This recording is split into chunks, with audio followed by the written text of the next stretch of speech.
ശബരിമലയിലെ മകരവിളക്കിന് മുന്നോടിയായുള്ള ചരിത്രപ്രസിദ്ധമായ പേട്ടതുള്ളൽ നടന്നു. മഹിഷി നിഗ്രഹ സ്മരണകൾ ഉണർത്തി എരുമേലിയിൽ ഇത്തവണയും ആയിരങ്ങളാണ് പേട്ടതുള്ളിയത്.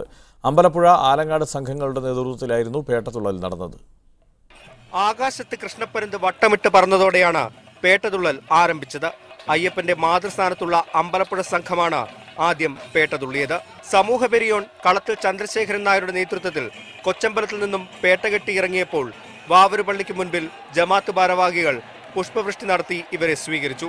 മതസൗഹാർദ്ദത്തിന്റെ സന്ദേശമേകി സംഘം വാവരുപള്ളിയെ വലം വെച്ച് വാവരുടെ പ്രതിനിധിക്കൊപ്പം പേട്ടതുള്ളി വലിയമ്പലത്തിലേക്ക് പോയി. ഉച്ചയ്ക്ക് ശേഷമായിരുന്നു ആലങ്ങാട്ട് സംഘത്തിന്റെ പേട്ടതുള്ളൽ. ഘോഷയാത്രയുടെ അകമ്പടിയോടെ നടന്ന ആലങ്ങാട്ട് സംഘത്തിന്റെ പേട്ടതുള്ളലിൽ 500ഓളം കന്യ അയ്യപ്പന്മാർ പങ്കെടുത്തു.